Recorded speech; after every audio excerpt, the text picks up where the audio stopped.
सभी को प्रणाम। हम पढ़ रहे हैं जन्म शताब्दी पुस्तक माला 37, खिलौनों ने अध्यात्म का सत्यानाश कर दिया। आइए गायत्री मंत्र के साथ स्वाध्याय को आगे बढ़ाएं। ओम भूर्भुवः स्वाहा तत्सवितुर्वरेण्यं भर्गो देवस्य धीमहि धियो यो नः प्रचोदयात्। इतना खूबसूरत, इतना सुंदर स्वाध्याय है। वैसे तो सारे ही प्रवचन एक से बढ़कर एक हैं, पर one of the best book है ये अब तक। 37, बुक नंबर 37। और आप लोगों से फिर से सहयोग की अपेक्षा है कि प्लीज प्लीज प्लीज गुरुदेव के इन प्रवचनों को ज्यादा से ज्यादा लोगों तक पहुंचाइए। जन्म शताब्दी पुस्तक माला का सेट खरीदना चाहते हैं तो शांति कुंज में आपको ये मिल जाएगा निश्चित रूप से। 100 किताबों का सेट है और इसको सरल बनाने की का एक प्रयास है और अपने लिए है। अगेन आत्मनिर्माण की यात्रा है, गुरुदेव बोल रहे हैं। मैं तो धन्य हो गई, आप लोगों को कितना भी धन्यवाद करूँ उतना कम है, क्योंकि इतने डिटर्मिनेशन से शायद मैं भी ये स्वाध्याय नहीं कर सकती थी अगर आप लोग नहीं होते और अगर ये कमिटमेंट नहीं होता कि हाँ इसको पढ़ना है, तो जितना भी धन्यवाद कहूँ उतना कम होगा। तो थैंक यू सो मच। और फिर से एक ही प्रार्थना कि ये स्वाध्याय ज़्यादा से ज़्यादा लोगों को तक पहुँचाइए। नहीं पता कि कब किसका जीवन किस एक ऑडियो से गुरुदेव बदल दें। अगर उन्होंने बदलना ही होगा ना तो एक ऑडियो, एक किताब ही पर्याप्त है बदलने के लिए। आगे नया स्वाध्याय में आगे पढ़ते हैं। कल भगवान बुद्ध की एक बहुत सुंदर स्टोरी आई और उसमें भगवान बुद्ध ने कहा कि अगर हम भिक्षा लेने जा रहे हैं और भिक्षा लेने जाते हुए हमारे कमंडल में गंदगी पहले से भरी हुई है तो हम उसमें कितनी मर्जी भिक्षा ले आए वो बेकार हो जाएगी। तो वो तो भिक्षा की बात थी। और हम बात करते हैं भगवान के पास जाते हैं तो अनुदान मांगते हैं, वरदान मांगते हैं और जाने क्या क्या क्या क्या मांगते हैं, लेकिन अंदर से कचरा ही भरा हुआ है अंदर।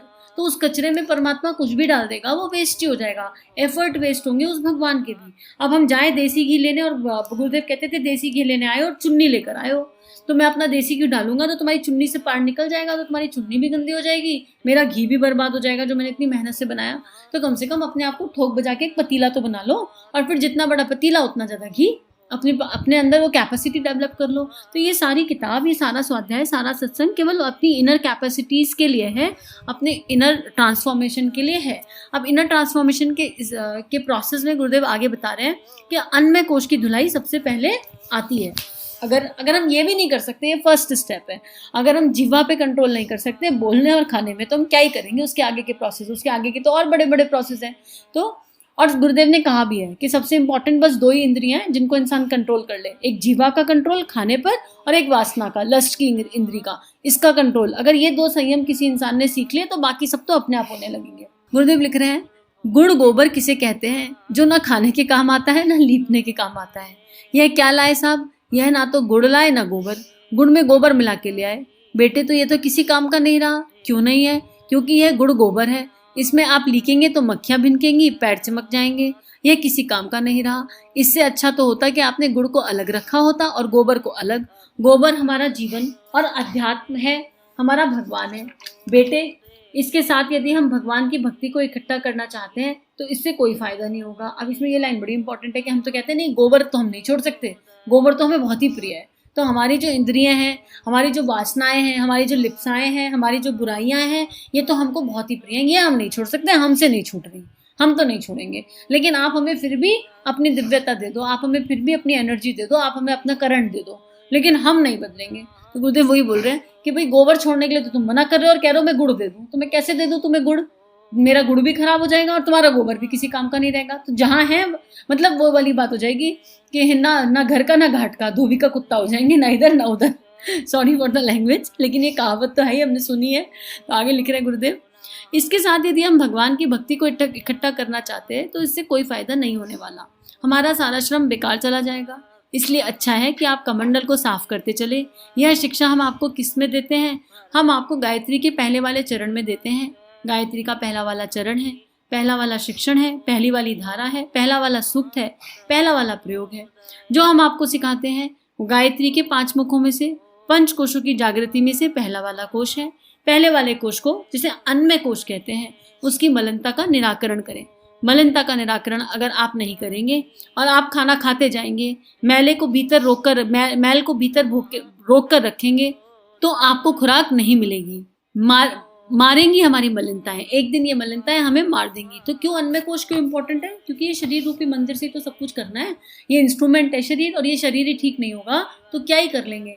और ये शरीर सबसे ज्यादा खराब किससे होता है?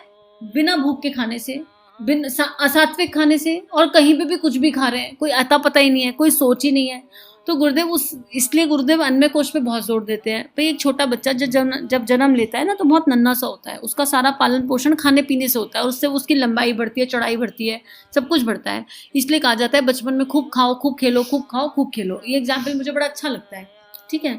लेकिन एक पर्टिकुलर एज के बाद जब हाइट पूरी बढ़ गई, टिश्यूज पूरे ग्रो हो गए, सब कुछ डेवलप हो गया, तो कहा जाता है संयमित आहार लो, ठीक है।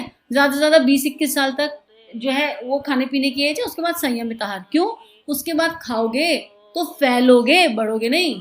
तो अगर हम फैलना ही चाहते हो तो जितना मर्जी फैल जाओ, फैलने को तो 50 किलो भी कम, 100 किलो भी कम और 120 किलो और 200 किलो के लोग भी दुनिया में घूम रहे हैं। लेकिन उससे हासिल क्या होगा? उस फैलने से बीमारियां हो जाएंगी। क्योंकि अगर हमारे शरीर में कोई तकलीफ है और हमें कोई काम कहा जाए तो हमारा ध्यान उस तकलीफ की ओर ज़्यादा रहेगा। अरे ये परेशानी हो रही है, वो परेशानी हो रही है, हमारा फोकस, कंसंट्रेशन कुछ भी नहीं बन पाएगा। कोई भी काम हम दिल से नहीं कर पाएंगे, लगन से नहीं कर पाएंगे। इसलिए अन्नमय कोश की शुद्धि बहुत इंपॉर्टेंट स्टेप है। अगर हमने अन्नमय कोश की शुद्धि नहीं करी तो ये अन्नमय कोश हमें खा जाएगा एक दिन। आगे गुरुदेव लिख रहे हैं, फिर आध्यात्मिकता की खुराक आपके हिस्से में नहीं आने वाली। किसी देवी देवता का वरदान आपको नहीं मिल सकता, आपको किसी सिद्ध पुरुष का अनुग्रह नहीं मिल सकता और कोई आध्यात्मिक चमत्कार नहीं दिखाई देने वाला। अगर आप अपने आप को साफ नहीं करने वाले हैं, तब बेटे हम आपके लिए क्या ही कर सकते हैं। अगर आप कुछ काम करना चाहते हैं तो उसके लिए पसीना निकालना पड़ता है। अब हम पसीना नहीं निकालें, तब पेशाब ना करें, सांस ना लें, इसके द्वारा जो हम मलिनताओं को निकालते हैं, अगर हम इन मलिनताओं को नहीं निकालें, अर्थात सांस ना लें, पसीना नहीं निकालें, पेशाब ना करें, तब मलिनता शरीर में जमा होती चली जाएंगी। और मित्रों, कोई और तो मारेगा नहीं, हमारी कोई हत्या तो करने आएगा नहीं, कोई चाकू छुरी तो लेकर आएगा नहीं, लेकिन ये मलिनताएं हमें मार देंगी। इसलिए मेरी आप सबसे एक ही अपेक्षा है कि अंदर की मलिनताओं को साफ करें, इसके अलावा और कोई मार्ग नहीं है। तो गुरुदेव कह रहे हैं कि हमें तो इस शरीर की जो बायोलॉजिकल सिस्टम है उसकी मलिनताओं को निकालने के लिए भी रास्ता दिया भगवान ने। पसीना आता है, सांस लेते हैं तो अंदर शुद्ध वायु जाती है और अंदर जो गंदगी होती है वो सांस के माध्यम से बाहर निकल जाती है। हम वॉशरूम जाते हैं तो क्या हो रहा है? मलिनता 4 दिन कॉन्स्टिट्यूशन हो जाए तो क्या ही हालत हो जाती है पेट की। पसीना आना बंद हो जाए तो रोम छिद्र बंद हो जाएंगे, ऐसा बदबू का पुतला बन जाएंगे। तो ये वाली मलिनताओं की सफाई के लिए भी अन्न की शुद्धि बहुत इंपॉर्टेंट है। और फिर ये पहला प्रोसेस है। इससे क्या होता है, एक और कारण भी है अन्नमय कोश की शुद्धि का।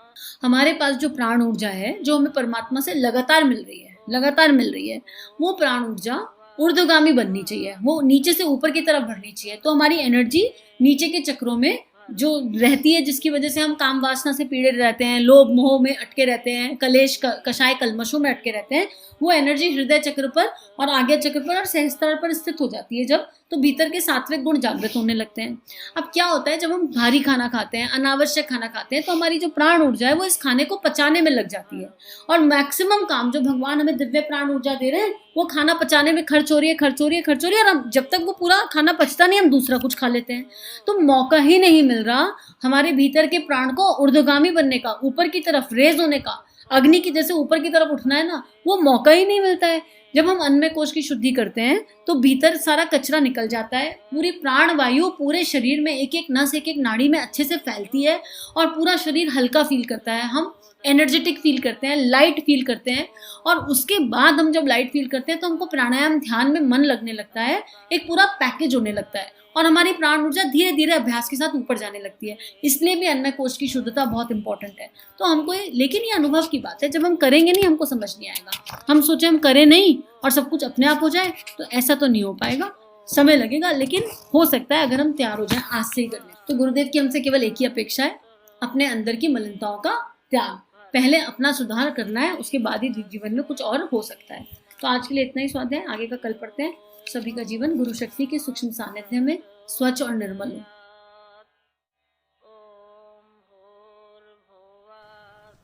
हमारे YouTube चैनल को सब्सक्राइब कीजिए और बेल आइकन पर क्लिक कीजिए ताकि आने वाली सभी वीडियो की नोटिफिकेशन आपको मिलती रहे। आप सभी को बहुत बहुत थैंक यू।